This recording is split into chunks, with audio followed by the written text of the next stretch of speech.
Boa noite, pessoal, tudo bem? Espero que todos estejam bem, espero que todos estejam em casa, cumprindo a nossa parcela de responsabilidade quanto a esse isolamento social. Espero que todos estejam muito saudáveis e prontos para mais uma aula. Bom, pessoal, nossa disciplina de gestão estratégica de custos 3, nós teremos mais uma aula acerca de custo, volume e lucro, a nossa terceira aula já sobre o tema. Essa aula faz parte do capítulo 22 do livro do Martins. E, enfim, a aula de hoje é sequência daquilo que a gente já vem trabalhando nos últimos dois encontros, tá ok? Vamos iniciar. Então, a gente ainda fala do capítulo 22, como eu acabei de falar. Vamos iniciar relembrando alguns pontos principais. Então, falamos de ponto de equilíbrio. E aí eu apresentei para vocês o ponto de equilíbrio contábil, e aqui está a fórmula. Apresentei para vocês o ponto de equilíbrio econômico.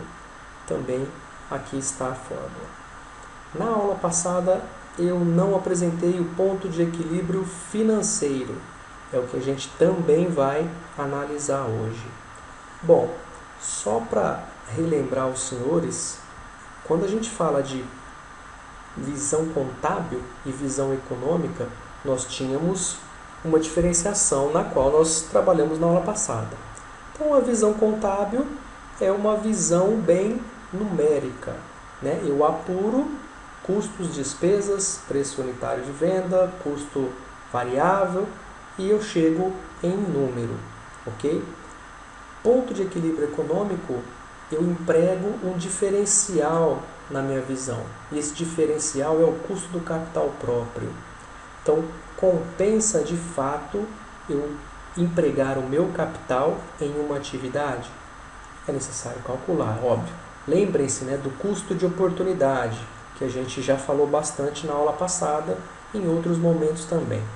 Bom, o custo de oportunidade. Se eu tenho um capital próprio, compensa empregar todo esse capital em uma atividade e colocar essa atividade em execução, em produção, para me dar um retorno X? Depende. Ou compensa eu pegar esse capital próprio e investir em alguma outra atividade, ou simplesmente investir no mercado financeiro a uma taxa de juros X que me dê um retorno maior ou igual a essa atividade. Porque se a gente pensar em capital, se eu pego um valor de capital e emprego na produção de um item de uma determinada empresa, esse capital vai me gerar uma receita X. Mas eu tenho todo o trabalho, eu tenho encargos, eu tenho contratação de funcionário, eu tenho, obviamente, despesas com tributações, etc. Eu tenho a concorrência que eu tenho que analisar. Enfim, mesmo assim, eu produzo e recebo X, por isso no final do mês. Só que com o olhar econômico, o que isso me possibilita? Que eu faça cálculos, que eu faça projeções do meu capital próprio em outras atividades. Então eu estou comparando, né, a atividade de produção de um determinado item com outras atividades, com a produção de outros itens, ou simplesmente com o investimento do capital próprio na área financeira. E aí, obviamente, comparando os números da produção com o investimento, por exemplo, em mercado financeiro, eu descubro que por que eu vou ter todo o trabalho de contratar, de criar instalações, comprar maquinário, pagar tributos, depender da concorrência do mercado, para investir o meu capital, para empregar o meu capital próprio, para receber um X, sendo que possivelmente eu encontraria esse mesmo X se eu investisse o meu capital próprio no mercado financeiro. Então, entendem a diferença que eu quero apresentar para vocês? A gente tem que tomar cuidado quando a gente fala de visão contábil e econômica, porque na visão econômica eu estou olhando outras oportunidades, e aí é o meu custo de oportunidade. Compensa de fato todo esse esforço para chegar no mesmo resultado? Às vezes não. Mas como é que eu vou descobrir isso? Realizando cálculos, obviamente, realizando previsões, projeções, tá? E aí, por fim, o ponto de equilíbrio financeiro, aonde eu vou agregar o quê? Valores não desembolsados nessa minha conta, que são as depreciações. Normalmente depreciação do maquinário, normalmente depreciação do prédio, tá? Então eu agrego no meu ponto de vista financeiro aqueles valores que não são desembolsados, ou seja, a depreciação dos meus bens, tá ok? Vamos lá, pessoal. Então esse exemplo aqui a gente até já trabalhou na aula passada, é a visão contábil. Então eu tenho um preço de venda de um determinado item a um preço de R$500 a unidade. Eu tenho custos e despesas variáveis que somam R$350 na unidade produzida. Eu também tenho custos e as despesas fixas que somam uma despesa total mensal de R$600 mil. Então, a minha despesa fixa mensal, R$600 mil. A minha despesa variável, custos e despesas variáveis, R$350 a unidade. Fazendo o cálculo do ponto de equilíbrio contábil e utilizando essas variáveis na fórmula, nós encontramos, como nós já vimos na aula passada, um ponto de equilíbrio contábil de 4.000 unidades. O que isso significa mesmo? Que a empresa precisa produzir 4.000 unidades de um determinado item para empatar, certo? De novo, a empresa precisa produzir 4.000 unidades de um determinado produto para simplesmente empatar. Custos mais despesas fixas e variáveis é igual a receita. Saldo zero. Tá ok? Essa é a visão contábil. Tudo aquilo que for produzido acima, das 4.000 unidades, ou seja, 4.001 unidades em diante, obviamente, vai caracterizar o lucro da empresa. Então, a partir de 4.001 unidades em diante, a empresa estará no ponto positivo, ou seja, obtendo lucro. Ok? Vamos lá para a próxima tela e o próximo exemplo. Aqui eu vou apresentar para vocês o cálculo do ponto de equilíbrio econômico. Nós também já fizemos esse cálculo na aula passada. Tá ok? Aqui eu só estou relembrando para que a gente apresente a terceira opção. Então eu tenho aqui custos e despesas variáveis, R$400 por unidade produzida. Custos e despesas fixos, R$310 mil por mês. Preço de venda dos itens produzidos, R$700 por unidade.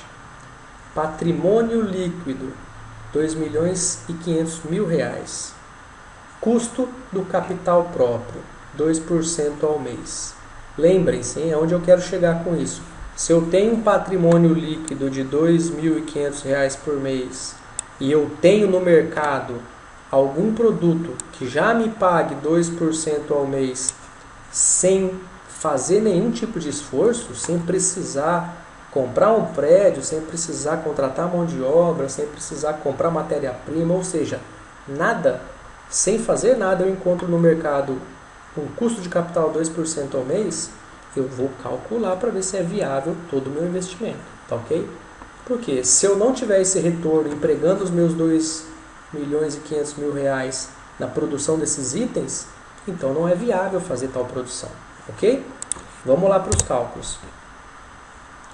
Então, aplicando os números na fórmula, nós chegamos a um ponto de equilíbrio econômico de 1.200 unidades produzidas em um mês, tá? Levando em consideração o patrimônio líquido e o custo do capital próprio. Lembre-se, quando eu falo de custo de capital próprio, o dinheiro tem um custo, certo? E é justamente esse custo que nós estamos empregando nessa análise. E aí eu apresento para vocês o ponto de equilíbrio financeiro. Então, os seguintes dados foram levantados naquela mesma fábrica de computadores. Eu estou utilizando aqui as mesmas informações do exemplo anterior de ponto de equilíbrio econômico, tá ok? Produção de computadores. Então, os custos e as despesas variáveis continuam R$ 400 a unidade. Os custos e as despesas fixos, custos e despesas fixos, R$ 310 mil por mês, continua inalterado nesse exemplo. Preço de venda dos produtos por unidade, R$ 700.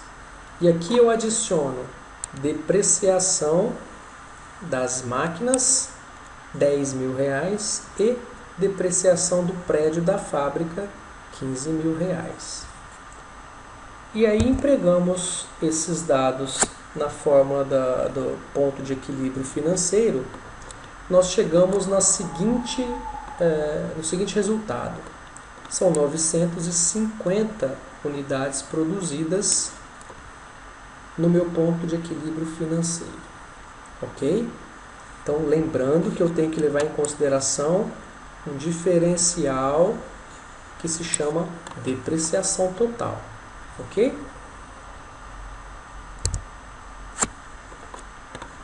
Bom, pessoal, de posse dessas informações, a gente pode fazer mais alguns cálculos, né? Então, se a empresa vender, de acordo com o meu ponto de equilíbrio financeiro, 950 computadores, ela estará se equilibrando de maneira financeira.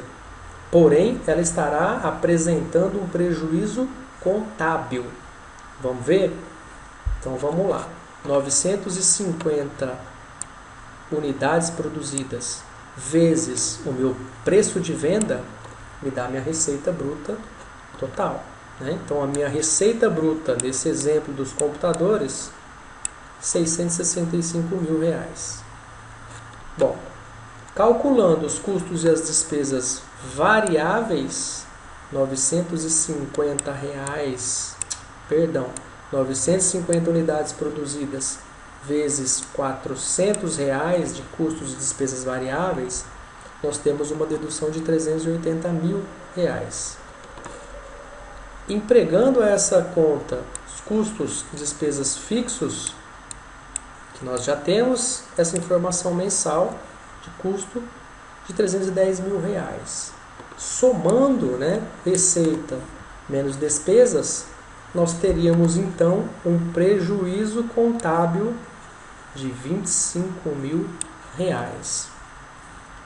Ou seja, mesmo com o ponto de equilíbrio financeiro de 950 unidades produzidas, a minha contabilidade, ou seja, o meu caixa de fato, sofreria um prejuízo contábil de R$ 25 mil. Então, esses R$ 25 mil de prejuízo é exatamente o valor da depreciação do período, que não envolve a saída de dinheiro do caixa. Tá? Por que nos meus lançamentos contábeis eu estou no prejuízo? Porque eu lancei a depreciação. E a depreciação, como a gente já sabe, não envolve saída de dinheiro do caixa, certo? Bom, aqui eu trouxe mais um exemplo numérico para que a gente visualize os 3 pontos de equilíbrio: contábil, econômico e financeiro. Então eu vou usar essas mesmas variáveis para fazer novamente os 3 cálculos para que vocês possam sanar as suas dúvidas. Ok? Vamos lá. Então, nesse novo exemplo, nós temos custos e despesas variáveis, R$ 300 a unidade. Custos e despesas fixos, R$ 500 mil por mês. Preço de venda do produto por unidade, R$ 750 por unidade. Patrimônio líquido, valor do patrimônio líquido, R$ 1.500.000. Custo do capital próprio, 5% ao mês. Depreciação das máquinas, R$ 10 mil. Depreciação do prédio da fábrica, R$ 20 mil. De posse dessas informações, vamos aos cálculos. Então, calculando o ponto de equilíbrio contábil, nós temos a nossa despesa, nosso custo e despesas fixos dividido pela diferença do meu preço de venda menos o meu custo de despesa variável por unidade. Tá? Então, nós chegamos a um ponto de equilíbrio contábil de 1.111 unidades. Para o ponto de equilíbrio econômico, nós temos as nossas despesas e custos fixos, mais o patrimônio líquido multiplicado pelo custo de capital próprio, né, o patrimônio líquido vezes os 5%, que é a taxa que eu encontraria no mercado, dividido pela diferença entre o meu preço de venda unitário menos o custo e despesa variável por unidade. Então, nós temos um ponto de equilíbrio econômico de 1.277 unidades. Por fim, nós vamos calcular o ponto de equilíbrio financeiro. R$500 mil, que nosso custo despesa fixo, menos a depreciação total, ou seja, máquinas e prédio, como no exemplo, dividido, mais uma vez, pela diferença entre o meu preço de venda unitário menos custo e despesa variável, R$450. Chegando a um ponto de equilíbrio financeiro de 1.044 unidades. Aqui sempre em unidade, né? Unidade produzida, unidade e mais uma vez unidade. Ok. Aí, para a gente fazer mais alguns cálculos e para a gente, obviamente, concretizar aquilo que eu vim falando para vocês, nós temos de novo, né? Aqui eu estou calculando com base na receita, tá? Receita menos despesas. Então, o meu ponto de equilíbrio contábil, eu tenho a quantidade produzida, 1.111 unidades, vezes meu preço de venda, menos as despesas, custos e despesas fixos, menos custos e despesas variáveis. Se a gente está falando, obviamente, de um ponto de equilíbrio contábil, o resultado final disso é zero. Porque eu estou exatamente produzindo 1.111 unidades, que é exatamente a quantidade que eu preciso para empatar. Então, eu não tenho nem lucro, muito menos prejuízo nesse ponto.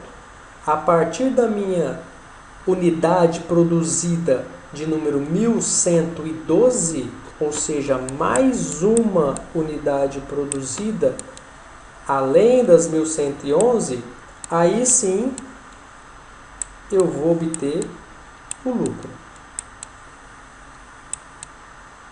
Ok? No meu ponto de equilíbrio econômico, e aí fazendo um cálculo com base nos números, nós encontramos 1.277 unidades produzidas, vezes meu preço de venda, menos custos e despesas fixos, menos custos e despesas variáveis. Chegamos a um resultado final aqui, em reais, de R$ 74.650 de lucro. Certo? Um resultado positivo. Bom, qual era o valor do meu capital, do meu patrimônio líquido? R$1,5 milhão. Lembrem-se, R$1,5 milhão foi o valor empregado para a produção desse lucro. Qual era a taxa de custo de capital próprio? 5%. Vamos fazer uma continha bem rápida para saber se é viável ou não. Então, R$1,5 milhão vezes 5% são R$75 mil. Se eu, de fato, tenho no mercado financeiro um investimento qualquer que me pague os 5% ao mês, por que eu teria todo o esforço, mais uma vez, de alugar ou comprar um prédio, equipar esse prédio, comprar maquinários, contratar mão de obra, funcionário falta, funcionário fica doente, o funcionário tem problemas, a produção vai ser, obviamente, pode ser ou não prejudicada de acordo com essas variações. Eu tenho impostos a pagar, eu tenho preço de insumos que obviamente podem se alterar ao longo do período. Então, assim, nós temos inúmeras variáveis que podem comprometer esse resultado final, lucro ou prejuízo. Então, se o mercado já me paga 5% ao mês, lembrem-se do exemplo, para não fazer nada, e de novo, 5% de 1,5 milhão são 75 mil. Então, sem fazer nada, eu estou ganhando mais do que o lucro apresentado aqui. Isso é custo de oportunidade. Então, eu tenho uma produção, mas olhando para as outras alternativas, eu encontro uma solução melhor. Então, assim, para que todo o trabalho? Para que todo o esforço? Para ganhar menos do que eu ganharia se eu tivesse empregado esse recurso de outra maneira, certo? Isso é, de novo, olhar para todas as oportunidades possíveis. Lembre-se, custo de oportunidade. Por fim, na visão financeira, no ponto de equilíbrio financeiro, nós temos a quantidade produzida, 1.044 unidades, vezes nosso preço de venda, R$ 750, menos nossos custos e despesas fixos, menos nossos custos e despesas variáveis. E olhem o resultado aqui, ó. Prejuízo contábil, mais uma vez. Por quê? Depreciação. Lembrem-se, depreciação. Eu estou levando em conta a depreciação. E a depreciação, ela não sai do caixa, ok? Então, olhando para esses 3 pontos de equilíbrio, nós temos formas diferentes de encontrar um cálculo que me permita, um número específico que me permita, a partir desse momento, eu terei o lucro. Tanto na visão contábil, quanto na econômica, quanto na financeira. Lembrem-se disso, tá? Até o ponto de equilíbrio, se a gente lembrar lá da aula da semana passada, a gente tinha um gráfico mais ou menos assim, né? Era algo mais ou menos assim. O ponto de equilíbrio estava aqui, certo? Até o ponto de equilíbrio, ou seja, todo esse espaço aqui, eu estou no prejuízo. Exatamente no ponto de equilíbrio, nós estamos no 0 a 0. Nós estamos empatados. Acima, qualquer unidade produzida acima do ponto de equilíbrio, nós estaremos, obviamente, contabilizando lucro. Ok? E só para não esquecer, aqui nós contabilizaríamos prejuízo.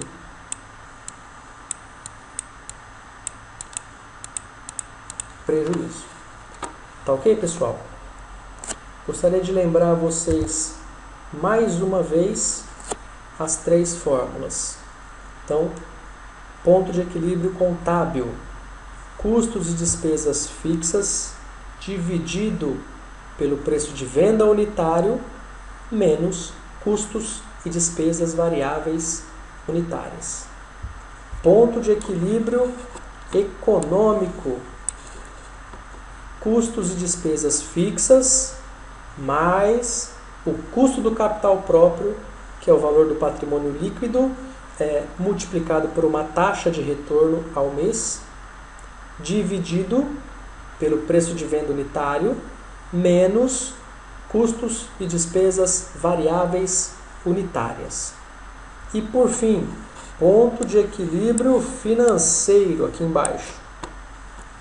Custos e despesas fixas menos valores não desembolsados, que são as depreciações, dividido pelo preço de venda unitário menos custos e despesas variáveis unitárias.